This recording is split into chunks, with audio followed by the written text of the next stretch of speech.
Hello everyone, welcome back to my channel. अपने previous videos में हमने थर्मोडायनामिक्स स्टार्ट किया था और थर्मोडायनामिक्स स्टार्ट करते हुए हमने कोशिश की थी कि हम थर्मोडायनामिक्स के मैक्सिमम रिलेशनशिप्स याद रख पाएं और उन्हें मेमोराइज करने के लिए हमने बॉन्ड स्क्वायर के कुछ एप्लीकेशंस पढ़े।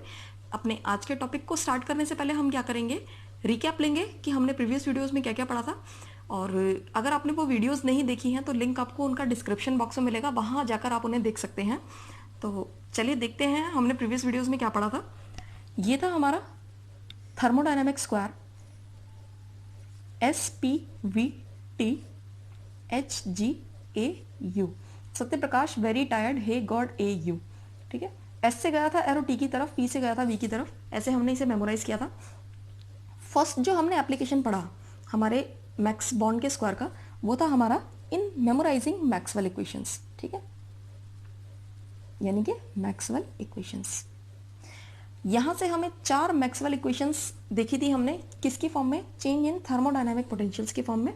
ठीक है, सेकंड जो हमने एप्लीकेशन पढ़ा बॉन्ड स्क्वायर का, वो था हमारा in determining criteria of spontaneity. Criteria of spontaneity, ठीक है। क्राइटेरिया ऑफ स्पॉन्टेनिटी हमने 2 फॉर्म में ऑब्टेन किया, एक था हमारा in terms of thermodynamic potentials की फॉर्म में, ठीक है, पोटेंशियल्स, एक था हमारा वेरिएबल्स की फॉर्म में, in terms of thermodynamic variables. ठीक है, पोटेंशियल्स के फॉर्म में हमें 4 क्राइटेरिया ऑफ स्पॉन्टेनिटी ऑब्टेन हुए थे, जो कि हमने एनर्जी चेंज को नेगेटिव बता के एक्सप्रेस किया था। और वेरिएबल्स की फॉर्म में हमें 8 क्राइटेरिया ऑफ स्पॉन्टेनिटी ऑब्टेन हुए। ठीक है, तो टोटल हमें कितने क्राइटेरिया ऑफ स्पॉन्टेनिटी मिले यहाँ से, 12 criteria of spontaneity.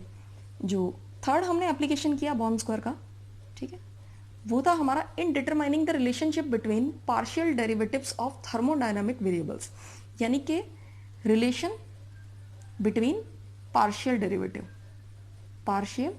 Derivative of thermodynamic potentials. ठीक है, यहां से हमें कितने रिलेशनशिप मिले थे, 8 रिलेशनशिप मिले थे। कैसे, एस से गए थे हम वी की तरफ, यहाँ पे टी कांस्टेंट हो गया था, पी से गए थे टी की तरफ, यहाँ पे वी कांस्टेंट हो गया था। तो इस तरह के हमने टोटल 8 रिलेशनशिप देखे।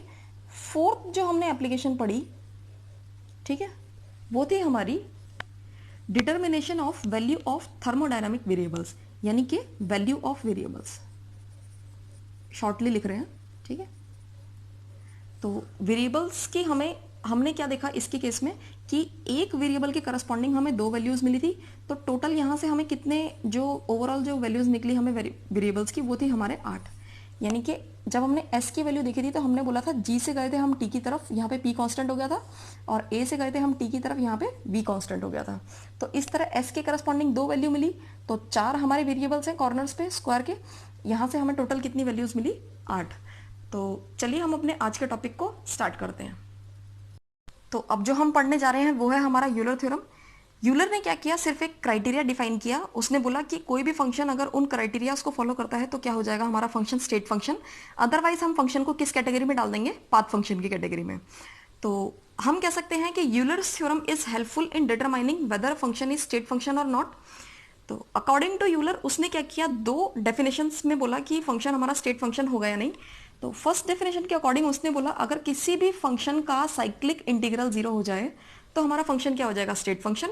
एंड उसने जो सेकंड डेफिनेशन दी वो उसने बोला अगर किसी भी फंक्शन का डिफरेंशियल क्या हो जाए, एग्जैक्ट हो जाए नेचर में, तो क्या हो जाएगा हमारा फंक्शन, स्टेट फंक्शन हो जाएगा। तो इन डेफिनेशंस को इंडिविजुअली हम देखेंगे कैसे बता सकते हैं। सबसे पहले हम क्या करते हैं, इसको करने से पहले देख लेते हैं हमारा state function and path function क्या होता है। सपोज ये हमारा एक्स कंपाउंड है, इसको हम स्टेट ए से, ठीक है, ए स्टेट से बी स्टेट में लेके गए। स्टेट डिफरेंट है, हमने कैसे बता दिया, हमने बोला कि जब ये कंपाउंड ए स्टेट में था तो यहाँ पे प्रेशर था P1, वॉल्यूम था V1 एंड टेम्परेचर था T। तो अगर हम इसको pressure P2, volume V2 and temperature T वाली स्टेट पे लेके जाएं तो इसकी स्टेट अलग हो जाएगी। एक बार हमने बोला कि इसने फर्स्ट वाले पाथ को फॉलो किया, फर्स्ट वाले पाथ के अलोंग हम इसको लेके गए। एक बार हमने बोला कि हम सेकंड पाथ के अलोंग इस स्टेट से इस स्टेट में पहुंचे। एक बार हमने बोला कि हम थर्ड पाथ के अलोंग इस स्टेट से स्टेट ए से स्टेट बी में पहुंचे। तो अगर तीनों पाथ्स के तीनों पाथ्स को फॉलो करते हुए डिफरेंटली, सपोज हमने जब फर्स्ट पाथ को फॉलो किया तो फंक्शन की वैल्यूज कुछ अलग अलग आ रही थी। अगर हमने सेकंड पाथ को फॉलो किया तो फंक्शन बीच में वेरी कर रहा था। थर्ड पाथ को फॉलो किया तो फंक्शन बीच में वेरी कर रहा था। तो हम क्या कह देंगे, फंक्शन हमारा क्या है, पाथ डिपेंडेंट है।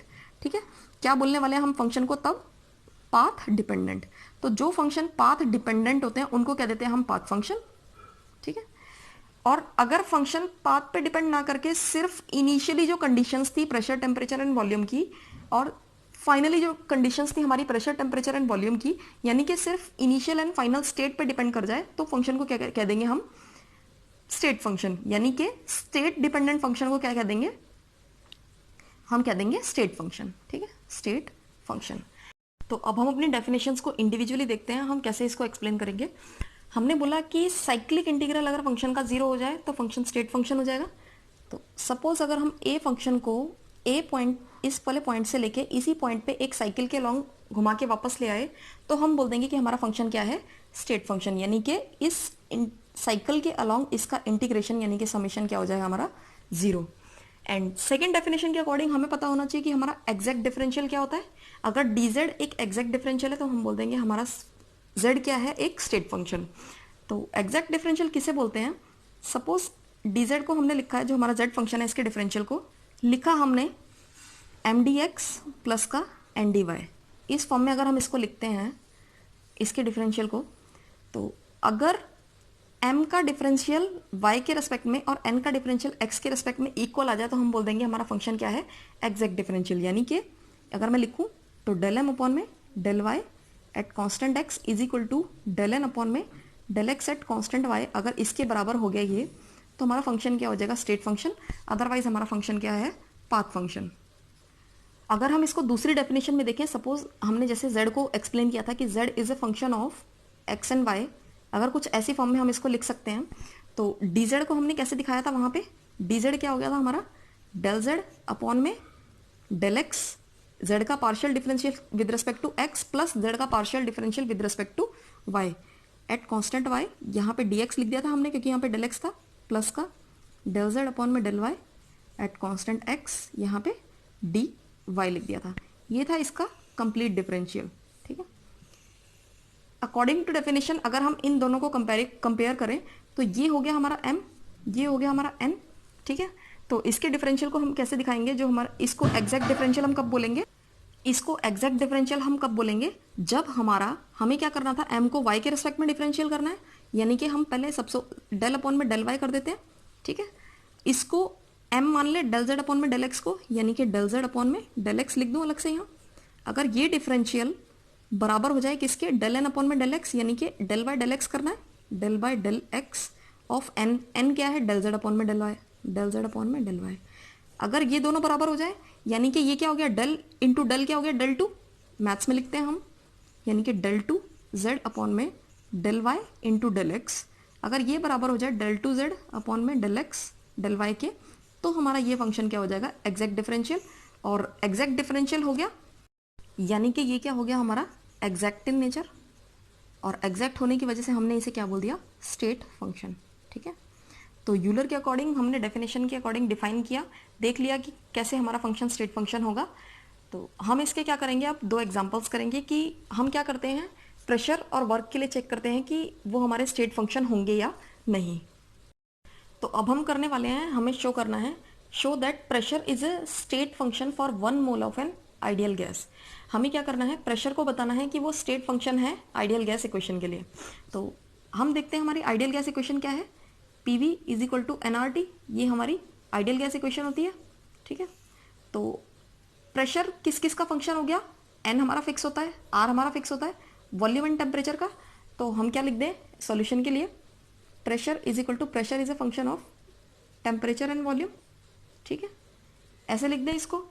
तो अगर pressure is a function of temperature and volume, तो जैसे हमने एग्जैक्ट डिफरेंशियल में प्रूव किया था, हम इसको फंक्शन को लिख लेते हैं, यानी कि dp क्या हो गया, डेल p अपॉन में del t at constant v dt plus del p upon में del v at constant t dv। ये हो गया इसका कंप्लीट डिफरेंशियल। इसको ऐसे हम रिप्रेजेंट करेंगे। हमें क्या बताना है कि ये स्टेट फंक्शन होगा, तो इसको हम m मान लेते हैं, इसको हम n मान लेते हैं। ठीक है, हमें क्या प्रूव करना है कि डेल एम अपॉन में अगर एम का डिफरेंशियल वी के बाई इसके रेस्पेक्ट में डेल एम अपॉन में del V at constant T, ठीक है, is equal to del N upon में del T at constant V. ये अगर दोनों बराबर आ जाए तो हम कह देंगे हमारा स्टेट फंक्शन है। तो हम क्या करते हैं, इसको दो तरीके से प्रूव करते हैं। एक हम लेफ्ट हैंड साइड प्रूव करते हैं, ठीक है, इस साइड को प्रूव करते हैं पहले लेफ्ट हैंड साइड, यहाँ पे क्या करते हैं हम राइट हैंड साइड को प्रूव करेंगे। अगर दोनों बराबर आ गए तो हम कह देंगे हमारा स्टेट फंक्शन है, ठीक है। तो हमें क्या करना है, डेल अपॉन में डेल बी किसका निकालना है, एम का, और एम क्या है हमारा डेल पी अपॉन में del T, del P upon में डेल टी ये है हमारा एट कांस्टेंट वी, ये करना है, और इस पूरे को डिफरेंशिएट करना है एट कांस्टेंट टी, ठीक है। तो इसको हम क्या लिख देंगे, is equal to del upon में डेल वी, और हमें पता है डेल पी अपॉन में डेल टी क्या होता है, आर बाय वी, ठीक है, आर बाय वी करना है, और इस पूरे का differential at constant T is equal to, अगर हम इसको v के रेस्पेक्ट में डिफरेंशिएट करें अब तो r कांस्टेंट है बाहर आ जाएगा, यानी कि माइनस का 1 अपॉन वी स्क्वायर आएगा आंसर, ठीक है।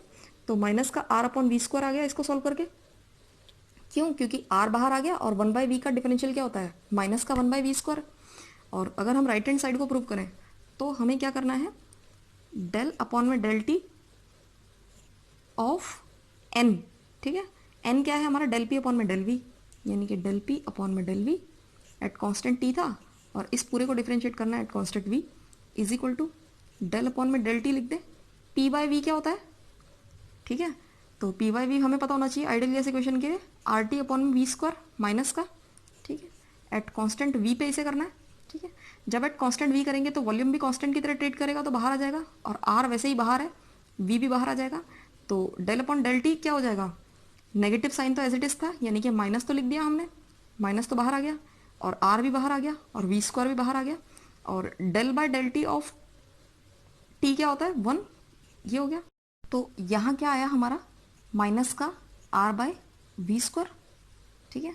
ये अपनी पूरी इक्वेशन में क्या किया हुआ है हमने, एन को कांस्टेंट यानी कि 1 लेट करके हर जगह बाहर निकाला हुआ है। यहाँ पे भी एन आर बाय वी था तो एन हमारा 1 हो गया था, इसीलिए हमारा आर बाय वी आ गया था, माइनस का आर बाय वी स्क्वायर बना हमारा।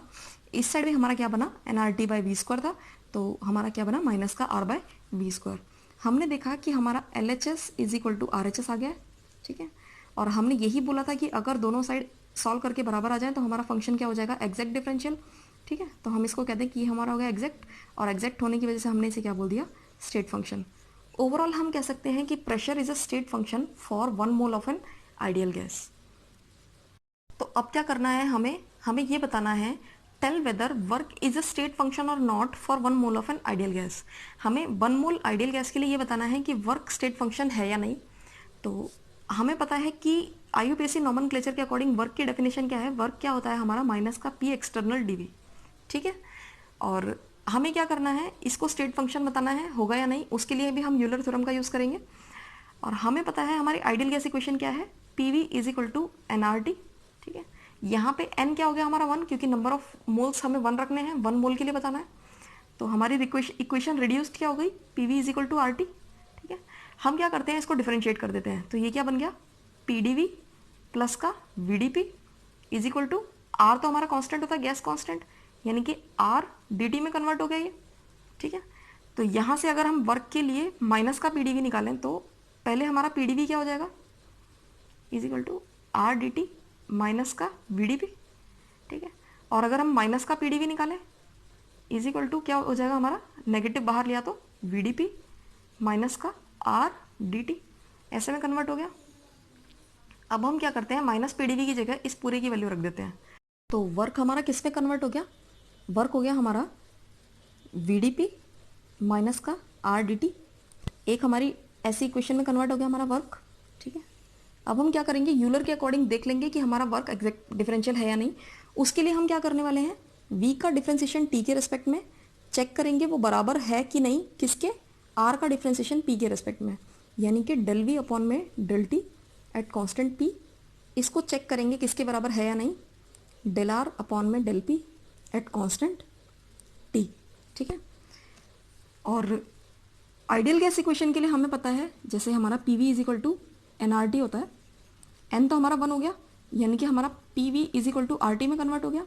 हमें क्या निकालना है, वी बाई टी। तो वॉल्यूम क्या हो गया यहाँ से हमारा, R T by P. V by T निकालना है एट कॉन्स्टेंट पी, तो हम निकाल के देखते हैं कैसे निकालेंगे इसको। यानी कि डेल वी अपॉन में del T at constant P निकालना है, यानी कि डेल अपॉन में डेल टी ऑफ वी क्या है, आर टी बाई पी, ये निकालना है इसका del upon del T at constant P.